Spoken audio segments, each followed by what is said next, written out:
You're listening to the Apple Insider Podcast. Welcome to episode 40 of our show where we discuss the latest news about Apple, iPhone, iPad, Mac, Apple Watch, Apple TV, and more. We're recording on Thursday, October 29th, 2015. I'd like to introduce one of our sponsors, TopTal. Finding and hiring talented developers is really hard, but TopTal makes it easy. TopTal is a large network of only the top 3% of software developers in the world, which means they've already found you the best possible developers to work with. TopTal's team of engineers meets with you to understand your needs and handpicks just a few of the developers from their network for you according to your needs. They've been so successful with this that they offer a no-risk trial period for all engagements. If you're not satisfied, you don't pay. Go to toptal.com/podcast today to start working with the top-tier developers at TopTal. Podcast listeners will receive 1 week of TopTal development credit in addition to a no-risk trial period of up to 2 weeks. Again, that's toptal.com/podcast now to sign up. With me, I've got our ever-ready manager-in-chief, Neil Hughes. Neil, how are you doing? I'm doing okay. My title changes every week, but I'm all right. Are you not the managing editor-in-chief? I am the managing editor. Yes. You can call me whatever you want. I don't really care. Managing editor, Neil Hughes. It's a title. It's fine. I'm here. I'm employed, and I'm ready to podcast. And we've got Hot Pocket Rocket Mikey Campbell. Right, Mikey? It was a Jimmy Dean sandwich, and yes, I'm here. Awesome. So we had this huge Apple earnings call this week. What's the news? Is this amazing or what? The news is that Apple once again grew. The largest company on planet Earth grew another 20-some-odd %, $51 billion in sales. Sold 48 million iPhones, set a record, 5.7 million Macs. And Wall Street didn't, I guess the stock didn't go, it went up a little bit, but, they were recording Thursday, they topped 120 today. It's a weird game that they play there, and I don't really understand it, but basically another record quarter, and the largest company on the planet continues to grow, which is pretty incredible. One of the things... Go ahead. No, I heard, I think someone tweeted out, they did the calculations. I think they said that Apple's growth this quarter outperformed... 90% of the Fortune 500 companies, I think, their actual revenues. So, there's that. Right, and they were able to buy back stock and still have $206 billion in the bank. They bought back another $14 billion between their dividend and payout and their buyback program. They're investing in themselves with their cash. And it's just silly season on Wall Street a lot. I heard one commentator on CNBC the other day say he didn't like that Apple has so much cash, and that was a reason to not buy into the stock. Unless I'm stunned. I don't understand. Yeah, unless you're taking your cash and putting it under the mattress or burying it in the backyard, where it could be stolen. In any other situation, I think having cash is a good problem to have. Let alone having $206 billion of it. They have more than 30% of their market cap in cash. Where should their cash be, according to this guy? What should be done with it instead? Everybody wants to see a big purchase. They want them to come in and buy Tesla or some crap like that. They want them to spend half of it on some mega merger or something. You look at a company like Microsoft or Facebook, where they come in and they make these major acquisitions like Skype and Nokia and WhatsApp and all that. And people want to see Apple do that, but that's just not the way that Apple does business, and it's not going to change. So I don't understand. You can't please Wall Street. I'm scratching my head here. I'm thinking back historically. Go back to 1998. When Apple was very cash poor, right? They had 3 months worth of covering payroll in the bank, and then they were done, right? We hear the old reference to Apple having been perpetually dying, but if there was ever a time Apple was actually dying, it was 97. Yes. And I look at this and I think that having this much in the bank in cash and liquidity is a result of that, right? The old time frame was very, very scared, very, very cash poor. This is, we have a war chest and are unassailable. Nothing can harm them, right? Because they have all the cash. They're able to keep going no matter what happens. Well, let's not forget that like 195 billion of this is overseas too. So there are some limits as to what they can do with the cash as well. If they wanted to repatriate this cash and put it into something in the U.S., like, you know, I don't know what they would do with it, but if they wanted to do something like that, they would have to pay a pretty extraordinary tax rate on it. And this is money that they've already been taxed on, for the most part, in selling actual products overseas, as opposed to companies like Google, which pay like a 1% or less international tax rate because they're not selling goods.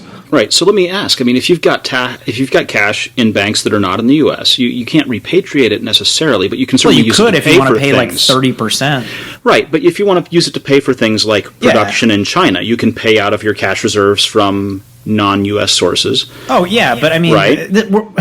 We're talking about $206 billion here. We're talking about it's not money that can't be used. It's just money that can't be necessarily brought back into the U.S. It would be impossible for Apple to spend all this money. Impossible. I could spend it. There's no way that any company could really spend this money. It's just not happening, and their cash isn't going anywhere for a while. But you know, if Apple were to announce that they were going to go private, they're worth what is their market cap right now? Right? Let's put it this way: it was at like 650 billion yesterday. Let me see where it's at now. It's 687 billion currently, is where their market cap is at. If they were announced they were going to go private, what do you think that market cap would go to? 1.5 trillion, right?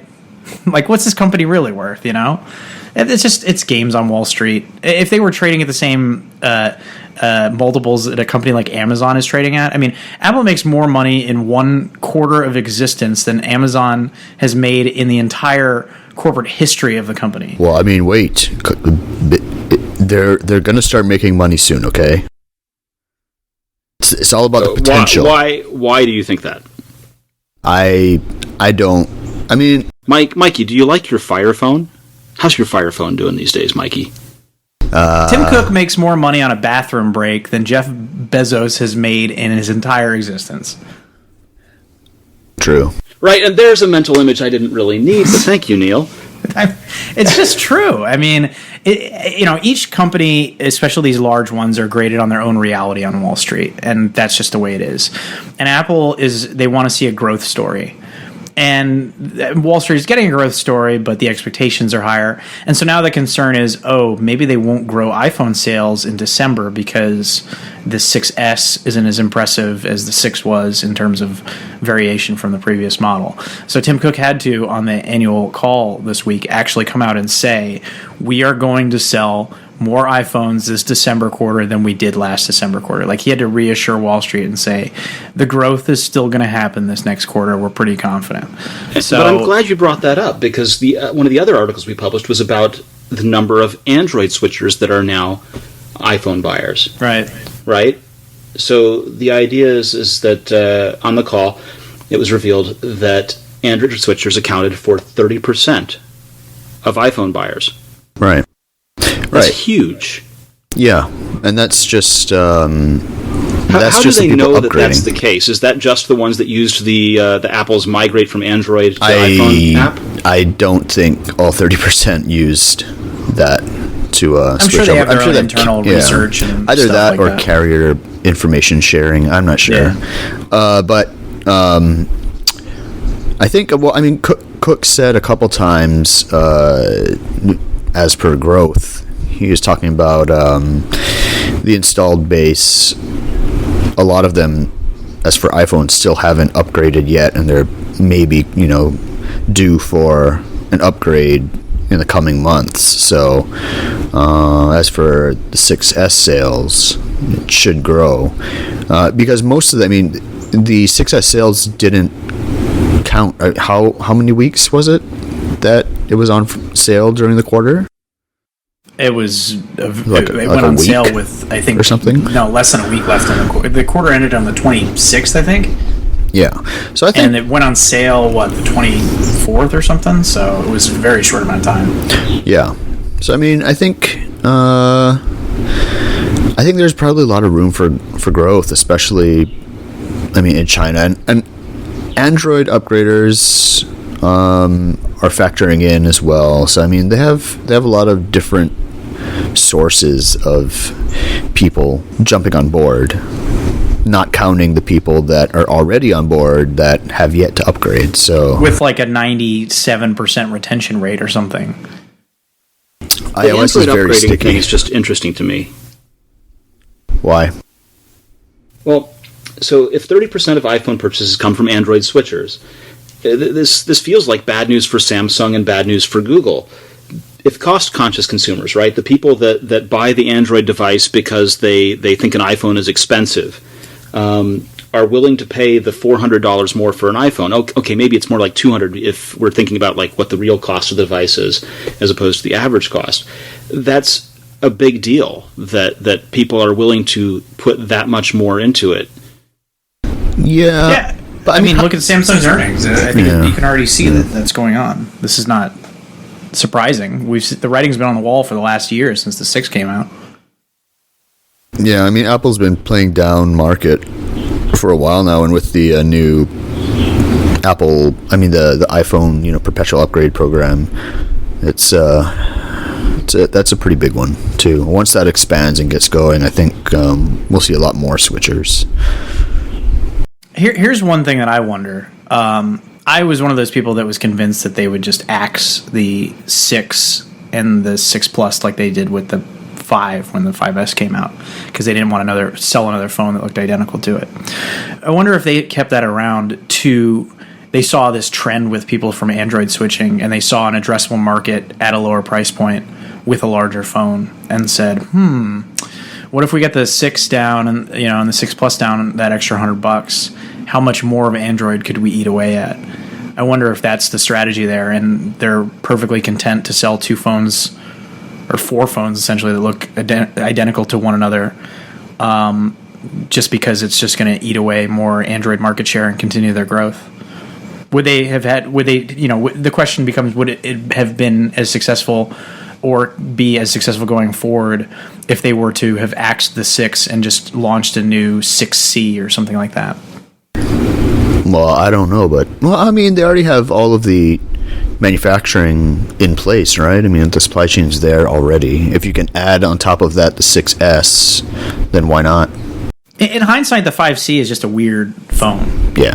I thought they were just going to stick with the same strategy, because I really like the 5C. I like the design of it. I think it looks sharp. And so that was part of why I was convinced that they didn't want to sell 2 phones that looked identical to each other at the same time.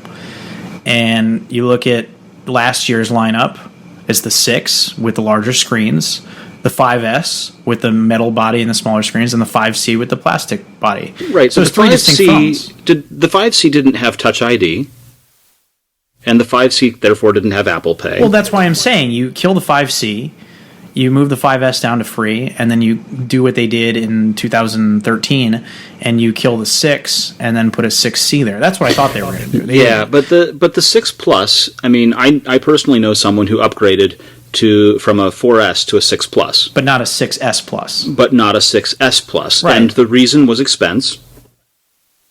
I think that's what it is. I think that's why they did it, is they looked at the numbers and they said, well, we could build another plastic phone, but if we just drop this one $100 and continue to give people this bigger screen, we will eat away at Android that much more. And they see the damage that they're doing to Samsung and to a lesser extent, I suppose, to Google.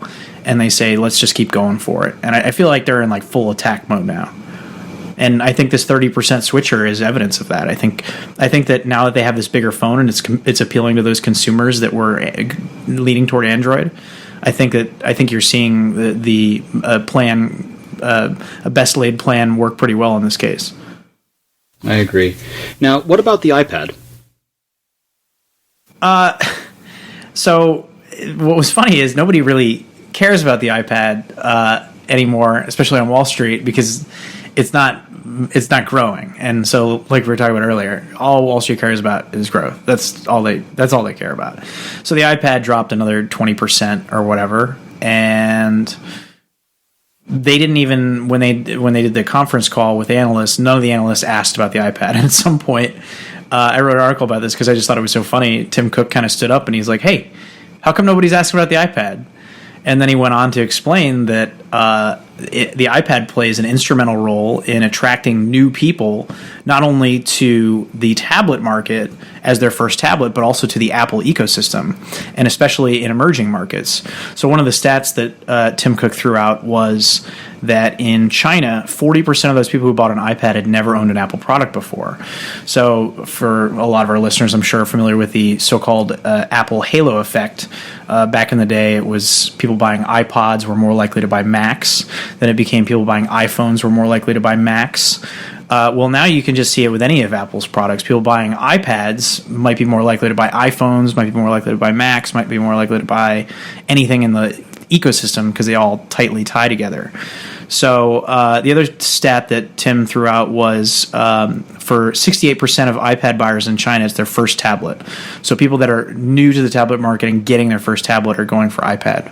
So what he was saying was basically the iPad may not be selling as much as it once was, but it plays in a very important part in bringing new users into the ecosystem, especially in these developing markets. And then after Tim said, "How come nobody's asking about the iPad?" then nobody asked him about the iPad, which was funny. So I just kind of wrote an article just kind of talking about, pretty well accepted reasons why sales might be shrinking, including the fact that it's a longer upgrade cycle. People buy a phone and upgrade it every 2 years because they crack it or they just want a newer model and they can get it subsidized by their carrier. People spend $500 on an iPad and it works pretty well 3 or 4 years later, like a computer. And so it's more like a PC upgrade cycle where they don't feel the need to upgrade every year. So there's a lot of factors at play, including larger phones. People feel like they don't need tablets maybe anymore. And obviously Apple's hoping to, if not increase sales significantly, at least increase the margins somewhat with the upcoming iPad Pro. But as of last quarter, the Mac hit a new record, 5.7 million units, and was more profitable than the iPad. It was pulling in more revenue than the iPad. So the Mac is definitely third fiddle now in terms of Apple's business. Or I'm sorry, the iPad is, not the Mac.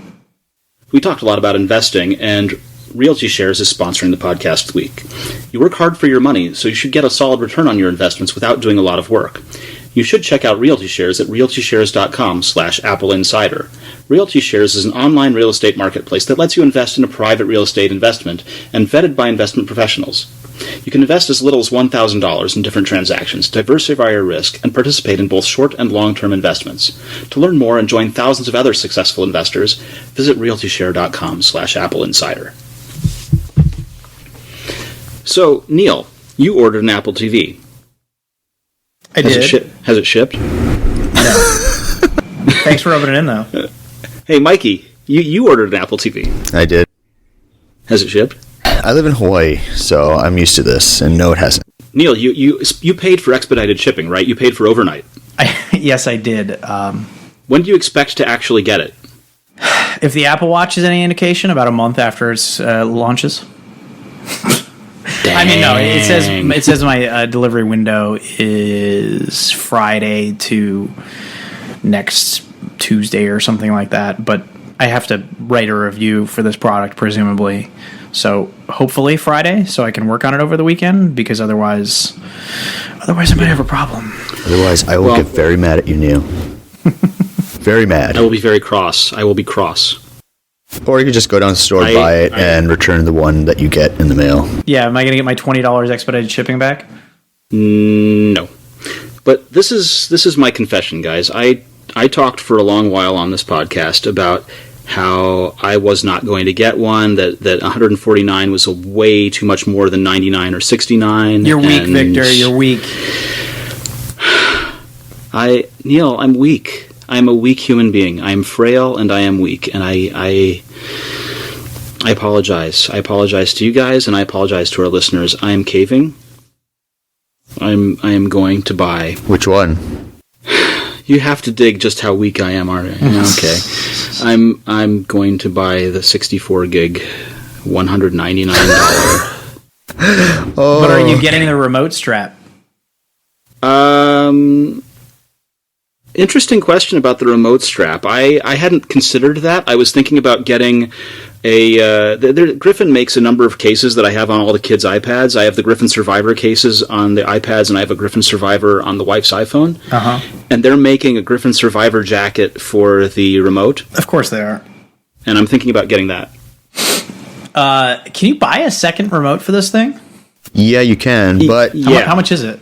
79? Lots. Oh, wow. More than the other Apple TV. Yeah, but I heard that buying the second one does not necessarily mean that you can play game. Like if you're going to buy it for a multiplayer It's not game. 2-player games? Yeah, I don't think you can. No, there are, but you can. Okay. I don't think you can use two But that's why you buy Apple the remotes. game controller, right? You don't use two remotes, you buy a game controller. Either remote, game controller, or remote. Really? You can't play with two remotes?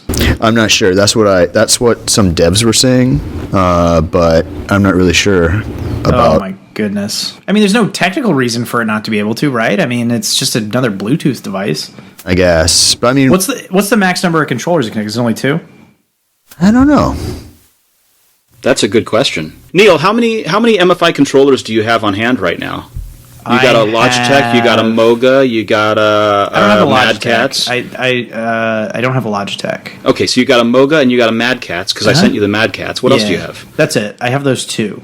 Oh. So I guess when I get it, I'll find out how many things I can connect to it at once. But And I was working on getting you the Steel series. Limiting it to 2 controllers just seems like such an Apple thing to do. Like, it's never really felt like they get games. All their success with games on the iPhone have been just by putting a platform out there and saying have at it. But everything that they've done, like Game Center, Game Center is kind of weak. Game controller support, and all that stuff. I mean, it just feels like they don't know what they're, which is crazy, right? I mean, they have to be able to hire people who know what they're doing. They do some, right? I mean, What do they do? Metal, right? They do the Core OS stuff and say, here, take advantage of it. Right. All the other stuff they do around it, they're clueless about. But It's the ecosystem that they mess up, and Yes. the ecosystem is a very important part of any sort of gaming experience. You need to be able to have devices that are going to work. You need to know how they're going to work, and the idea that you can only connect a handful of controllers and only one of a type is going to work. I mean, that just seems like a mistake. Well, let me ask you, the quality of games on the Apple TV versus the quality of the games on the Amazon Fire TV, which do you think is going to be better? I'll pass on to Mikey because he's got the Fire TV. No, I don't. I returned it. You reviewed it though. I reviewed it. Yeah. You've at least used it. I haven't used the thing. Yeah. Well, I mean, I don't know. I haven't seen I don't have the Apple TV in hand, so I can't really give a proper assessment. I mean, I can't imagine that there's a huge amount of developer support for Amazon's box. Yeah, no.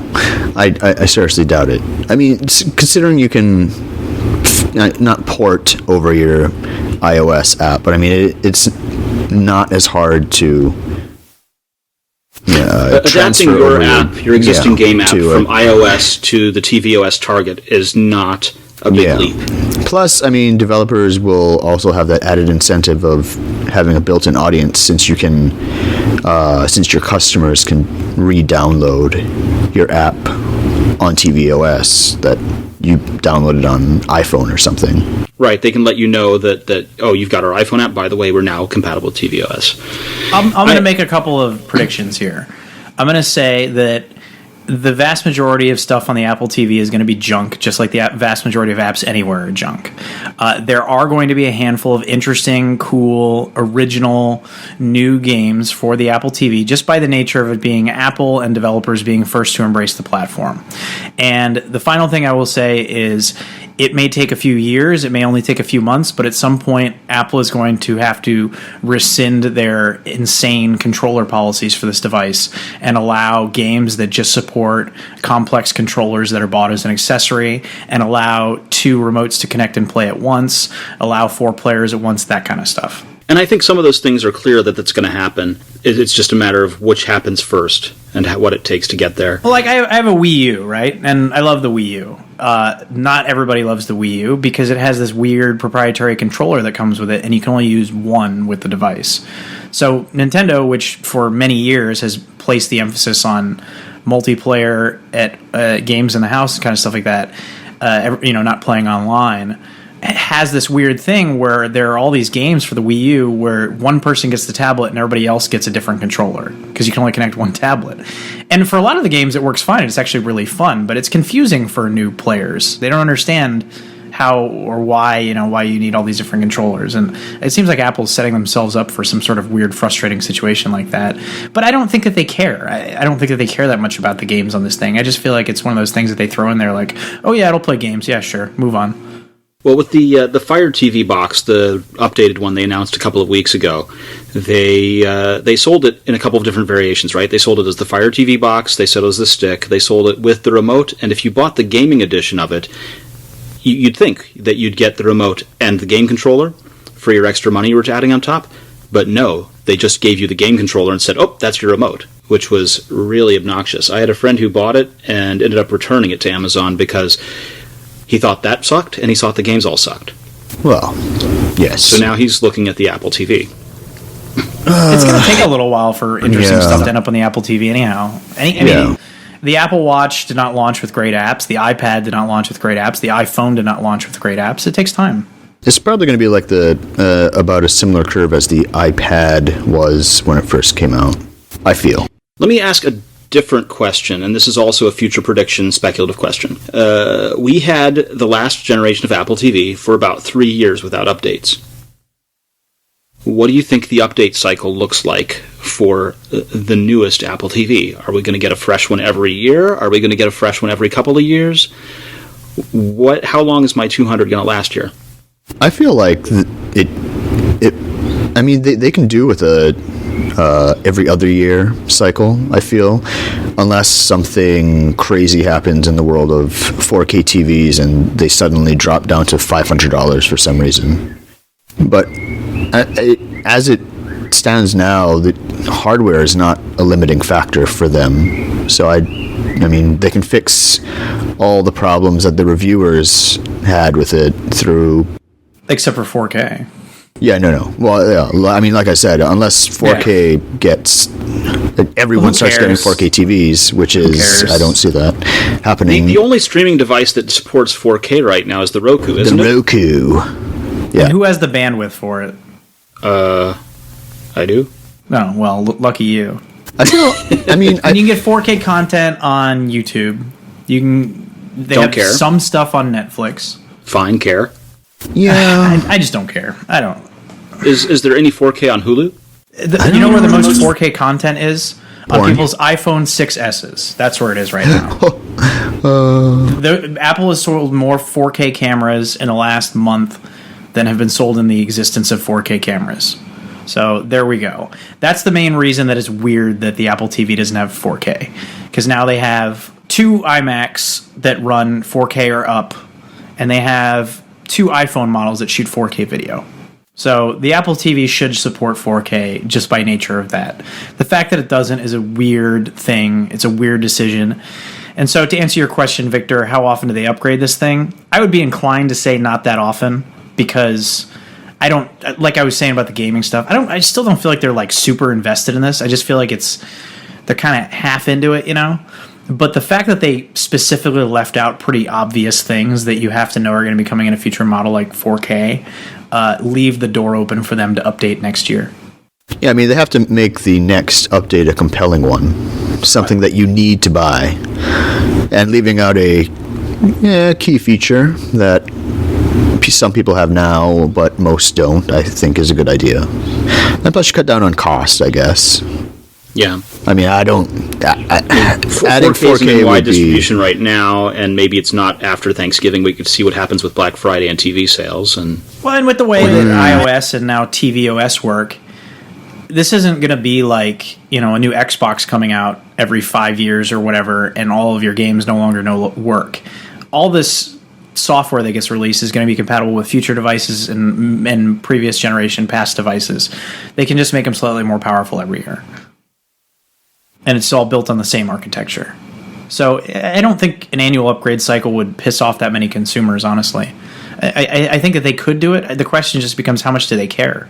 I mean, look at Siri support. That's one of the big complaints, right, in the reviews for the Apple TV, that Siri doesn't work with a lot of stuff. You can't. What was it? You can't search, Mikey. You can't search. You can't search Apple Music or the App Store. Right. You gotta type with your controller. That's kind of glaring, isn't it? Exactly. So I look at this and I go, how much do they care? I mean, they ought to know somebody that has access to that search API. And this is the thing. This is how bad the set-top box and TV market is. That when Apple comes in and kind of half-asses it, they're still killing everybody. That's what's funny about it. So they've created the platform here, and they'll build on it, and it'll get better. But with a lot of parts of it, it just feels like it feels like an obvious evolution, but it doesn't feel like a revolution. That's a good way of summarizing that. You've really helped me here, Neil, because I'm now debating. I'm thinking about buying it and returning it within the return policy time frame, just to see what it is and see what you're talking about and decide if it's for me. I'm excited about it. I think it's going to be good. I'm excited about apps on my TV. I don't mean to sound like I'm poo-pooing the product here. You pretty much did. Well, but no. All the games are terrible. No, the games aren't terrible. There will be interesting games. I mean, but it's the same thing with any of these new platforms that Apple comes out with. It needs time for developers to kind of take advantage of it, right? So the Apple Watch, the third-party apps on it aren't really very good. They're just not. And that's partially Apple's fault by the way that you interact with the device. It's the fact that in watchOS 1, the apps couldn't be native, and so now it's slowly updating. So we talked a little last week about the new Runkeeper app, and I tested it this week, and it worked great. And I ran with just my watch. So things are getting better, and we're 6 months into the product? So it takes time. And so right out of the box, this thing, it's not surprising me that the reviews say, it's basically good but not great. Because it does everything that Apple said it would, but it doesn't really, it's obvious stuff. Oh, okay, an App Store. Well, we've been waiting for that for a few years, whatever. But once developers start to take advantage of these tools and start to do interesting things with it, that's when the product is really going to start to take off. Think back to the second generation Apple TV. It didn't even ship with AirPlay.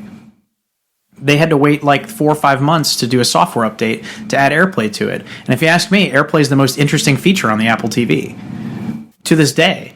Yeah. So with an app store now, you install your own stuff, your own games, your own channels, more powerful apps that can do things, picture-in-picture for Major League Baseball, stuff like that. I'm excited. I'm excited for the product. It's just going to take time. Just, set your expectations realistically going into it. I don't know, man. I wanted it to be the be-all and end-all. I want it all. I do. So, I gotta think now. Damn it, Neil, you made me have to think. Sorry. What am I gonna do? What I'm gonna do is I'm gonna talk a little bit about SoftLayer for a moment. SoftLayer has been sponsoring the podcast for several weeks now. You've heard us talk about it. You know by now how great they are at delivering cloud built for integration. Your business, your applications, your computational workloads are unique, so you deserve cloud resources that meet your specific needs. And SoftLayer is one of the only cloud providers that provisions dedicated servers and virtual servers from a single, seamless platform. SoftLayer is an IBM company, and IBM uses SoftLayer as its cloud infrastructure foundation for all of IBM's cloud products and services. All of our listeners have the opportunity to get $500 of cloud infrastructure by visiting softlayer.com/podcast with a capital P. You can get bare metal servers, you can get virtual servers, storage, networking, security services from 24 data centers around the world. Visit softlayer.com/podcast with a capital P to get started with your $500 off servers, storage, network, and security on a cloud built for integration from SoftLayer. Neil, we've talked about this a bunch. We talked about your movie review of Steve Jobs, the movie by Aaron Sorkin. And I know you liked it a lot, and I know you defended it a lot, but I wasn't sold on it. And now we've seen what the ticket sales are like, right? It was a huge success in its limited release. But what happened when it went wide? It didn't have enough explosions. Is that why it flopped? I mean, this is a small time... this could be adapted very easily to a stage play. This is not a blockbuster. I don't know. People's expectations got out of hand for reasons that I don't really understand. But, it's funny to me that we live in a day and age when people are prognosticating box office returns in movies. Who cares? Like, we've all become such corporate shills that now we're rooting for movies to make more money and stuff. It's a very strange place that we live in. But I think you're absolutely right when you said stage play, because Sorkin has said before that he views himself as a screenplay writer for the stage, and it's just an act of chance and luck that he's doing it for TV and movies. Right. It's the entire structure. It's the same characters recurring in 3 acts. And at different stages of a character's life. It's perfectly... This will be on Broadway in 5 years. Less than that, probably. My thought was that maybe the movie just didn't have enough redemption for the character in the 3rd act, that it didn't complete the arc, and that's why people didn't go or weren't interested in it? I think people weren't interested because it's a lot of talking. Got it. These aren't the kind of movies that are like big blockbuster movies. Well, there was a Sorkin quote, because Stephen Levy, who actually was quoted in the movie, although they didn't attribute it to him, actually, was interviewing him about it, and Sorkin said, "We made this as a labor of love. We made it because we wanted to. We opened a limited release and had the largest per-screen average of the year. We did that for a week, and our second week went to 60 screens, stronger than anyone had expected us to, and we opened on 2,500 screens, and we're very strong in urban centers, but nobody else went to see the movie." So they succeeded in New York, in California, in Chicago, right? They succeeded in urban centers, but they didn't succeed on any of the other screens. Yeah, I mean, this is being seen as a disappointment because they're going to compare it to The Social Network, which obviously has a lot of parallels to this film, a fictionalized take on a major tech figure, contemporary. That movie, I'm looking right now, on Box Office Mojo, opened to $22.4 million and went on to make $96 million domestic, which is a great number for a movie like that. I guess people are more interested in that movie than this one. I don't know. I don't know what it is, but the reviews are good. There's a lot of, like, I saw Walt Mossberg wrote something about this movie the other day, and he was saying that the Steve Jobs movie isn't about the Steve Jobs that he knew. And then he goes on to say, which is correct. Yes, which is correct, because he goes on to say that he didn't meet Steve Jobs until after the first iMac. And guess when the movie ends? With the unveiling of the first iMac. So yeah, you're right, Walt. It isn't the Steve Jobs that you knew, because it has nothing to do with that period of time that you knew him. So Walt is losing his mind. I don't know. So listen, I'm not going to sit here and defend the accuracy of the movie in any way. I mean, there's an entire spoiler alert. There's an entire subplot in the movie where it's basically implied that Steve Jobs created Next with the intention of Apple buying it back. Like, he played a long con and he knew that Apple was going to buy it back, which is such BS. I mean, nonsense. Come on. It's complete nonsense, but it fits the narrative of the film, and that's why it was done that way. Historically, you know who was the other contender besides Next to get bought to become the next Mac OS? BOS. Oh, do you guys know this? Yes. Yeah. Okay. Jean-Louis Gasset and BOS was the other option. And between, let's see, we can get Jean-Louis or we can get Steve Jobs. It was an easy buy, right? That was not a hard decision to make, but that was the choices at the time. People are very offended by the accuracy of this movie, and it's funny to me because I didn't hear any of those complaints about The Social Network. And I felt like this movie actually portrayed Steve Jobs in a kind of positive light. It kind of gave a warm feeling about the guy, even though he could be cold and kind of a jerk. He had his redemption at the end and all that. Again, spoiler alert. But, you come away from The Social Network thinking that Mark Zuckerberg is like the worst person that's ever existed, and that he created Facebook just to attract some girl. I mean, literally, The Social Network ends with him on his own website refreshing her profile, checking up on her. And he screws over everybody in the process. Like, Mark Zuckerberg was destroyed by that movie, and it really hurt a lot of his credibility, even though a lot of it was true, a lot of it wasn't true, and wasn't really honest about who he was. But you didn't hear any of those complaints then. I guess nobody likes Mark. Well, I think the reason people are upset about this one because Steve's dead, and he died relatively recently, and so it feels like it's too much too soon, I guess. Well, and then there's also a canon of work that's been, that's already chronicled his life, and people are super interested in him. And before Social Network, people are not writing books about Zuckerberg. Well, the Social Network is based on a book of the same title. No, yes, but I mean, they're not the analyzing book. his There business are not plays. A collection of works that you can fill a bookshelf with about Facebook. He didn't have. I mean, he's young, right? I mean, he didn't go through the trials and tribulations of that Jobs did, which are plentiful, to say the least. And I mean, I don't know. It was kind of like a blank canvas in some ways, whereas Jobs, I mean, people followed his life, obsessively in some cases. So yeah. I mean, I don't have a problem with the fictionalization of the movie. I didn't go into it expecting historical accuracy for the same reason that when I watch, Steven Spielberg's Lincoln or something, I'm not expecting 100% historical accuracy. Hey, for Lincoln, they used Lincoln's actual wristwatch. It is part of creating a compelling story. Certainly, the movie is a lot better than. I should say pocket watch, not wristwatch. Right. Yeah. Certainly, the movie is a lot better than Walter Isaacson's book, which is a slog to get through. And I feel like it, generally captures the spirit of the character that it's going for. If you don't like the fact that it's fictionalized, don't go see the movie, and plenty of people didn't. So, end of story. I mean, It's not. The weird question was, what's the difference between the moviegoers in the cities that did go and see it and the moviegoers in the rest of the country that did not? That's the interesting dichotomy. That it's split along those populations when there's nothing political or otherwise about it is inexplicable. Are you talking about flyover states? Is that what we're saying? Yeah. You mean where I live and where Dan's from? And yes. Different markets. I mean, I'm sure it would play to packed houses in San Francisco, right? Some people probably don't care about who Steve Jobs was. Yeah, I guess you're right. I mean, I don't think that it's certainly not the reviews, right? The reviews have been pretty positive. The subject matter seems interesting to us, but look at us. We're on the Apple Insider podcast. Of course it's interesting to us. You nerd. Yeah.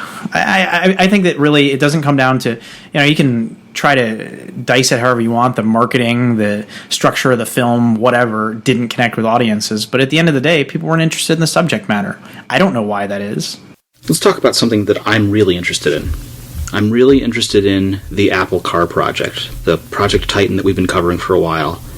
And, last time we talked about this, we talked about the back and forth between Elon Musk, Tesla, and Apple, and the hiring back and forth. This time, there's something new that's hinting at this project. What is it, Mikey? What's going on here?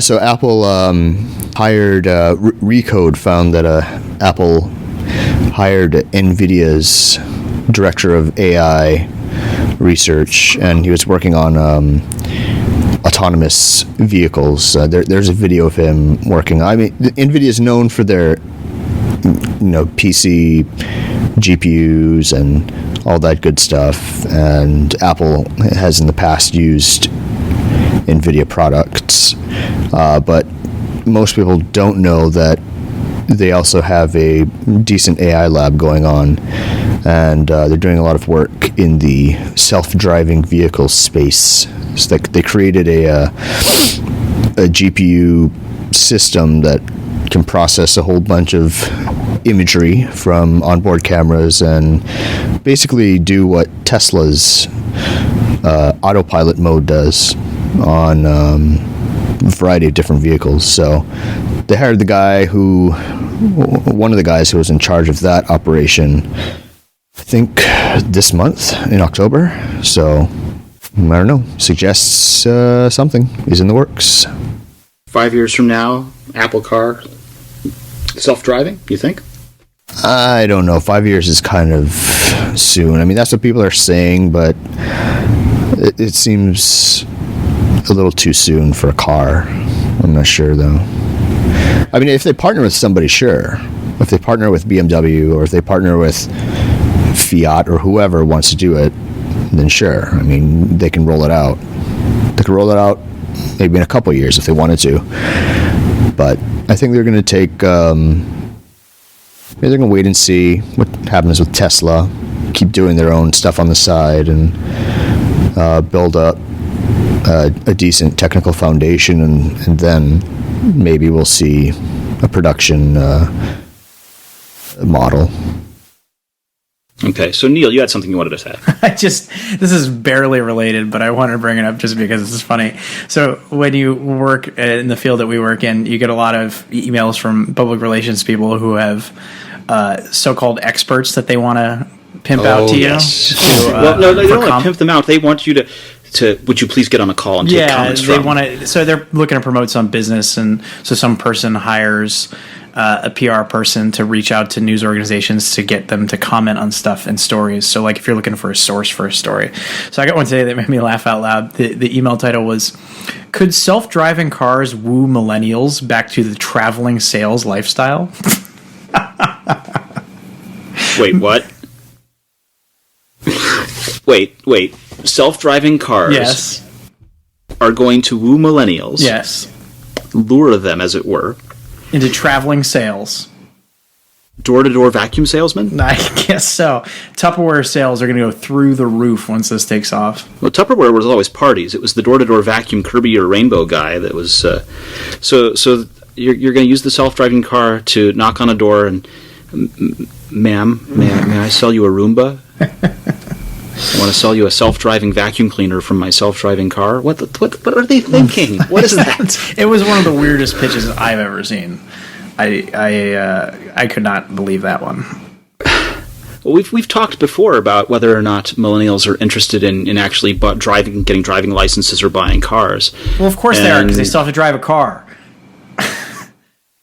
Well, I don't know. I was reading an article today online written by someone who was a millennial who said that all of her friends were astounded and shocked that she actually purchased a car. Does she live in San Francisco? Yeah. Or no, anywhere DC area. Oh, yeah. Much better. There you go. I'm going to guess she's in a Much state better. where a lot of people didn't see the Steve Jobs movie. Nicely done, Victor, sir. mistake number one on that one, reading an article written by a millennial. At some point, I'm not going to have a choice, right? I mean, I guess I'm technically a millennial. What's the cutoff point for a millennial? I don't relate to that generation at all. But I'm Gen X, yo. Yeah. Y'all do what you want. I think we're like right on the border. yeah, I think I'm technically. They used to call us Gen Y, but we've been rebranded millennials.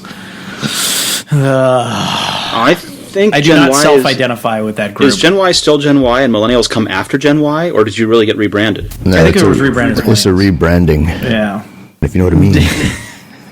I was told to join Instagram a few months ago, so I am on Instagram. You were on Instagram? I was not on Instagram. Interesting. What's your name on Instagram? I'd rather not give it out. Well, My Instagram is just a giant inside joke, and we're going to leave it that way. I was like 5 years late, 6 years late to Facebook. Anybody who's been to my Twitter account knows that I don't tweet. Well, I mean, No, you just don't like tweet, people, actually. so... My whole Facebook account is basically trolling everybody on Facebook. That's basically all I do on there. So I'm just an You insufferable are person. Walt Mossberg in... You just call me Walt Mossberg. he did call you Walt Walt Mossberg. Mossberg in a 30-year-old skin. Mossberg. No, the difference is Walt Mossberg likes everything. No, he doesn't. Does he? He likes every Apple product. Has he ever written a bad review of an Apple product?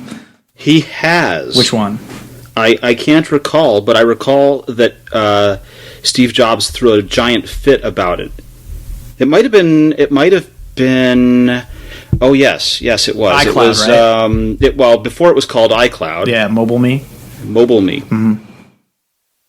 Because the Steve Jobs quote at the time was, "Our friend Walt Mossberg is writing bad things about us because you people suck." I don't know. See, it is possible. I remember when he threw away his the first gen Air. Do you remember that? He threw it away with... Was that him or was that some USA Today guy? I No, thought that was him. USA Today. No, that was him. He threw it out with like He a threw it out pile with of his papers. newspapers. Yeah, it's so Because thin, it was guys. too light and thin. That's hilarious. Oops. Yeah, he threw away the review unit. That's right. Could you I thought that imagine was a someone USA writing Today that guy. today? Like, the new iPhone is so small, I accidentally flushed it down the toilet. Well, they're making the larger, you see, Neil. Yeah, So. I know. It's just For that so reason. funny. I threw it out with my newspapers. Okay. Well, the whole thing about the original Air was that it fit inside the manila envelope. Yeah. It didn't flex like a newspaper did. Yeah, it also fit inside your stack of dead trees and dying business model. It's good stuff. It's good stuff. Prime material there. Hey, I used to work in a newspaper. Nothing but love. Yeah. Sad. Well, this has gone off the rails. Totally. So, I want to talk once again about our sponsor, TopTal. Finding and hiring TopTal developers is hard. In addition to the months of searching and large piles of resumes and all this other stuff that goes along with cover letters that you have to contend with to find a reasonable candidate, it's really, really hard to evaluate a developer's skill unless you're already a developer. TopTal makes this easier.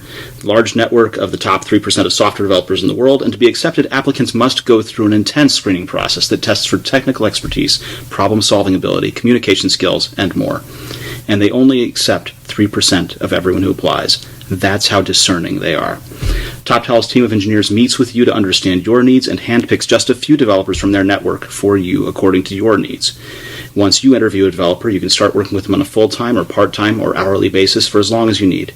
They've been so successful with this that they offer a no-risk trial period for all engagements. If you're not satisfied, you don't pay. Thousands of companies, including Airbnb, JP Morgan, Zendesk, and more, have turned to TopTal when they needed the best developers, because TopTal allowed them to hire rapidly, with confidence, and only hire the best. Go to www.toptal.com/podcast today to start working with top-tier developers at TopTal. Podcast listeners receive 1 week of TopTal development credit, in addition to a no-risk trial period up to 2 weeks. That's toptal.com/podcast.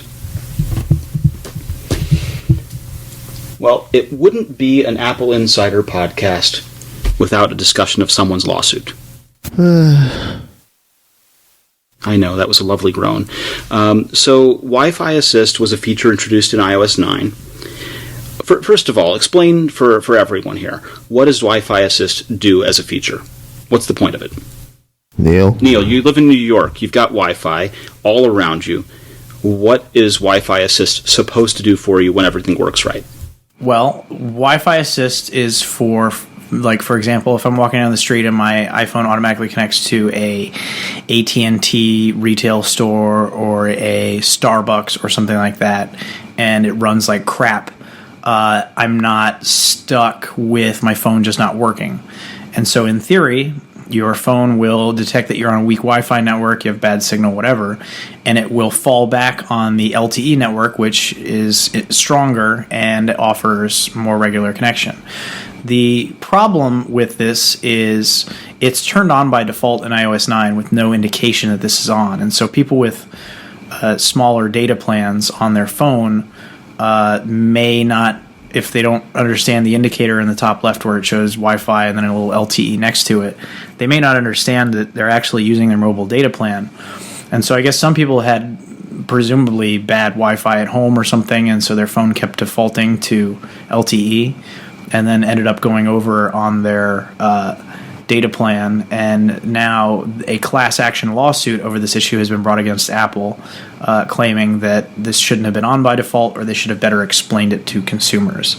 So I'll use this opportunity right now to explain to everybody, if you don't want this feature on and you feel like it's not useful to you, open the Settings app on your iPhone, open Cellular, and then you have to scroll all the way down past all of your apps, which you can turn on and off for cellular. And at the bottom, right above Reset Statistics, you will see an option for Wi-Fi Assist. You can turn that off. It says automatically use cellular data when Wi-Fi connectivity is poor.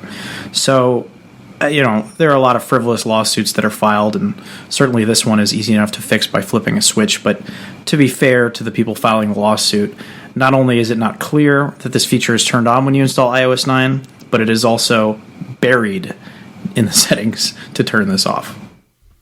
There you have it. It's another tip from managing editor Neil Hughes. There you go. Yeah, Awesome. I'm turning off all my. I'm force closing all my apps right now. Oh, jeez. Force closing. Don't even get started, man. So, what's this lawsuit? What's the claim? Like, how big is the group? What's the class? How many people think they've actually been damaged by this? Well, the problem. So we broke this story. I broke this story, right? I found the lawsuit. I wrote about it. I very clearly in the headline said that the lawsuit accuses Apple of this feature of burning through 5 million plus in data, meaning collectively of the class $5 million plus dollars, correct, in data. Overages with carriers and such. Everyone else that picked up this story said it's a $5 million lawsuit. They're seeking $5 million. Nobody bothered to read the story, but welcome to the world we live in where people can't even read a headline properly. It's those millennial journalists. I don't know what it is, but it was misreported everywhere. So the truth of it is, they, for the purposes of jurisdiction and filing and all that, because it's a Florida couple that filed the lawsuit, and they filed it in a California court, we're saying that they had the jurisdiction to do so because they believe that the class, once it is all included, will account for more than $5 million total. They were not saying that they racked up a $5 million bill. They were not saying that they want to be paid $5 million personally for the lawsuit. They were just saying that this is, they believe, big enough to have affected more than $5 million in total. Cool. What about the psychological damage of, getting receiving a billed high bill without? Well, I mean, they didn't know. The shock of opening your envelope and your bill is like at least $50 more than it was last month. That must be worth a 10 million, 20. Well, I don't know. Yeah. We've reached the end of another perfectly good Apple Insider podcast. Perfectly acceptable. Satisfactory. Cromulent. I'm your host, Victor. We've had with us Mikey. Mikey, where can people find you on the internet? At Mikey Campbell 81 on the Twitters and on AppleInsider.com. Brilliant. And Neil, managing editor, where can people find you on Instagram? You can find me on Twitter if you'd like at thisisneil. I don't do any trolling there, so that's good. And you can read me on Apple Insider, but only if you're not a millennial. How dare you? Wow. Cutting out half the listener base right there. I know, including myself. Yeah. Well, this has been the Apple Insider Podcast, and if Mikey cooks a Hot Pocket next week in the middle of the show, we'll be sure to let you know about it next week on the Apple Insider Podcast. This podcast has been brought to you by Realty Shares. With Realty Shares, in just a few minutes, you can invest in professionally vetted real estate investments. Join thousands of other investors by registering at no cost at realtyshares.com/AppleInsider. Browse all the investments at no cost once you're qualified. Invest as little as $1,000 per transaction. Diversify your portfolio in minutes by visiting realtyshares.com/AppleInsider. Realty Shares has already returned over $10 million to investors to date. Visit realtyshares.com/AppleInsider.